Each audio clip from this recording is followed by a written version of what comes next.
Olá pessoal, tudo bem? Esse vídeo é para a gente atualizar sobre o Tigar 11, tá? Está sendo negociado atualmente a R$ 88,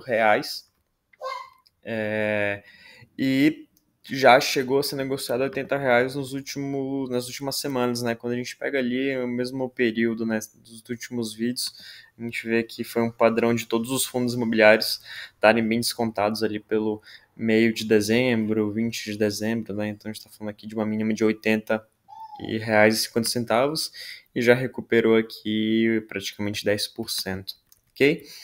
Tá pagando dividend yield, quando a gente pega os últimos 12 rendimentos, de quase 17%, e pegando o dividend yield entregue em dezembro, a gente está falando de 1,17% no mês. E anunciou já aqui um próximo rendimento, que não vai estar no relatório gerencial, porque isso vai vir para o próximo relatório gerencial, mas já anunciou aqui para 15 de janeiro esse rendimento que diminuiu aqui para R$ 1,10, ok? Perfeito. Então a gente tem aqui o relatório gerencial, né? A gente está aqui na primeira página, tem o objetivo do fundo, tem algumas questões aqui de taxa, que isso a gente já viu no último vídeo. Bem, então aqui tem um resultado que fala quanto o fundo distribuiu, R$ 1,15, ok? Fala quanto que isso representa, pegando os últimos 12 meses também do resultado, quanto que teria de dividend yield. Aqui fala das principais movimentações, então a gente está falando aqui de aquisição de 11 operações, totalizando quase 50 milhões, e venda de 5 operações, totalizando 30 milhões. Isso até eu vou tentar começar a compilar aqui nos relatórios para ver a evolução disso, para a gente começar a entender se teve um aumento de vendas, uma diminuição de vendas, até para ver como que o macro agora vai influenciar nessa questão. Aqui tem alterações alterações na metodologia do fundo, então nesse mês foi implementada uma pequena mudança na forma de apresentação dos ativos, né? Que ele fala dessa outra forma de representar, que é a carteira de recebíveis de equity performado, que é, né, o que não obras ali que já estão na fase de 80% ou mais e não precisam de tanto aporte para serem concluídas, e também já geram um fluxo de caixa mensal consistente. Já já a gente vai ver esse detalhamento, né? Aqui está um ofício do circular da CVM, o resumo do mês, né? Aqui no caso do TIGA é importante destacar que o fundo utiliza o regime de distribuição baseado no lucro caixa, né?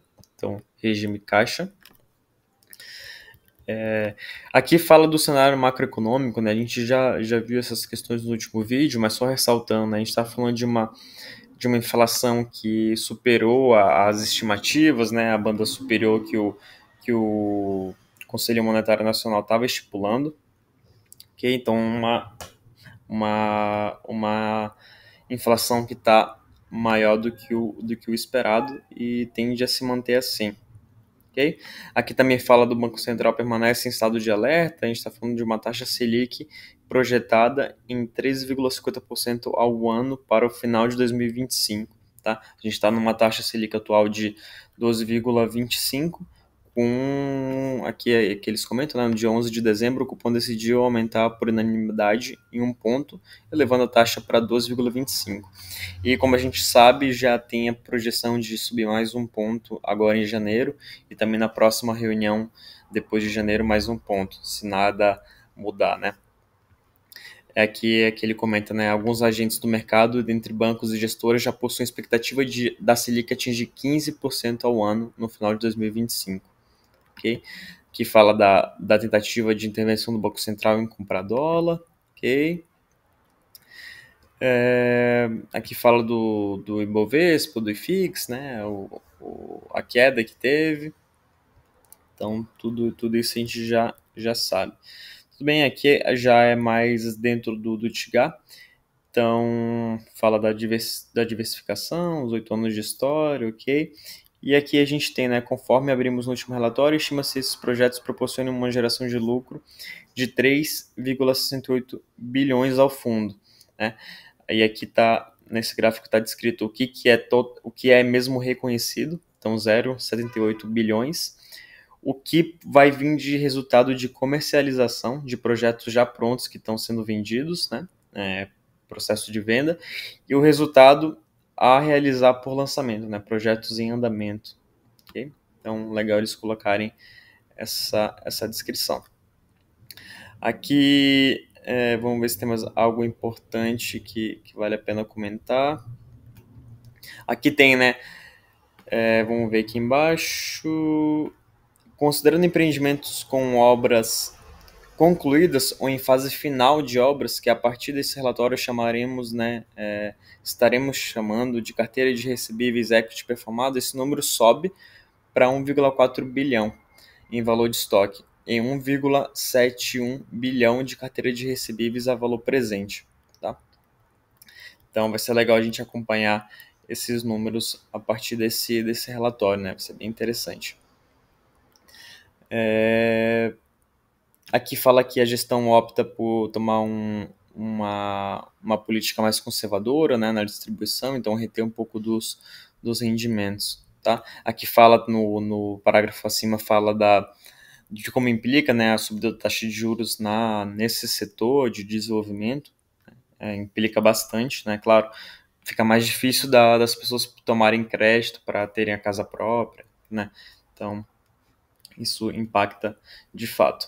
Aqui a gente tem o guidance que diminuiu, antes era de 1,10 a 1,30, passou a ser R$1 a 1,20. Ok.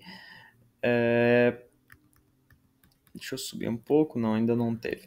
Tá, aqui fala dos desinvestimentos, né? Algumas vendas realizadas, né? Então vamos logo pegar a TI, né? A gente está falando aqui de um desinvestimento que gerou uma TI de 24,90%, né? Uma taxa anualizada. Essa outra taxa aqui de 35%, pô, taxas bem fenomenais aí, tá? Aqui um monitoramento de ativos, né? Então, um total de VGV de 164 milhões, né? E aí a gente pode ver aqui alguns projetos sendo vendidos, né? VGV realizado, né? Que VGV vendido 13 milhões e 41 mil, né?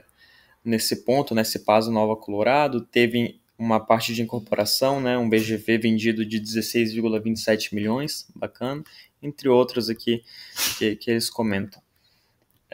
Monitoramento de ativos, aqui vale a pena quem se interessar melhor, né, ver a fundo, tiver interesse nessa parte, estudar esses parágrafos com mais cuidado. Aqui posso pular, tentar ver algo mais interessante. Aqui tem a rentabilidade, o que sim já viu no último vídeo também, já sabe que a rentabilidade está sofrendo aí o fundo, não só ele, mas também outros fundos imobiliários, já deu uma recuperada, ok, mas sofreu nesses últimos meses. Recuperou mais em dezembro, né? Aqui, né, o retorno acumulado, né, a gente vê ele desde setembro, pegando outubro, pegando novembro, uma queda acentuada. Liquidez alta. E aqui temos a DRE, então a gente pode ver que pega novembro, a gente está falando de um resultado de 1,7, então teve diminuição de resultado. Entregou em 15, então usou um pouco de reserva. Então é bom, interessante a gente começar a acompanhar, porque aqui, né, descendo um pouco mais, né, a gente tem a carteira de recebíveis de equity performado, que é aqueles que não precisam de tanto investimento e já estão gerando caixa, né, 118. Vamos ver se isso vai melhorar. Tem esses equities em desenvolvimento que não estão gerando tanto caixa, como eles explicaram. Então isso pode ter impactado o resultado. Vai ser interessante a gente ver os próximos relatórios, se esses números mudarem, se o resultado vai mudar, né? Então, bacana.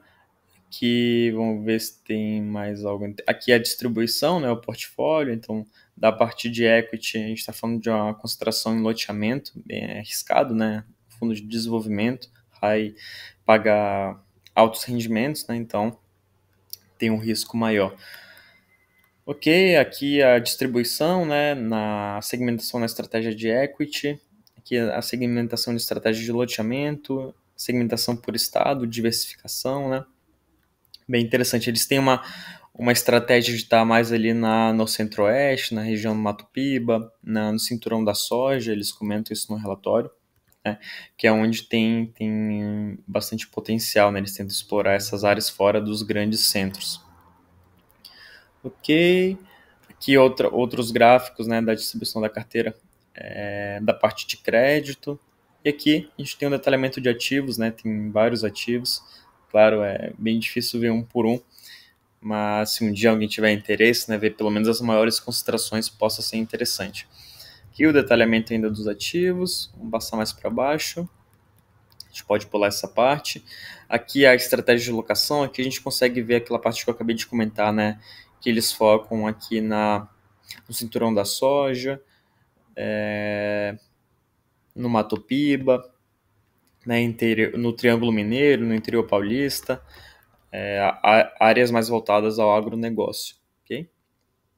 Tá? E aqui mais estratégias, aqui eles explicam todas as estratégias, vale a pena quem se interessa a estudar a fundo, ok? Vendo aqui, fazendo aquele nosso cálculo, né? Então a gente tem o Tigar 11, a gente vai pegar o relatório do dia 10, aqui é o resumo, se a gente atualiza até, porque teve mudança no acumulado, que não é mais 18, né? Eles usaram 8 de reserva, então eles tiveram 1,07, usaram 8 de reserva, isso daqui diminuiu, não está atualizado ainda.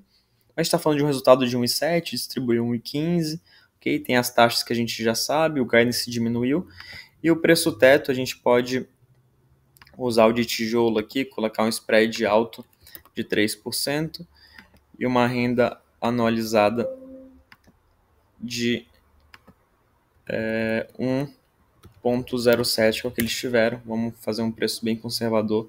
Nossa, a gente está falando de um preço teto ainda de 125 reais. Quando a gente vê por quanto está sendo negociado, tipo, aqui no Estado se investe, está sendo negociado em 88 reais. Chegou a ser negociado a 121, né, na sua alta ali antes de toda essa queda.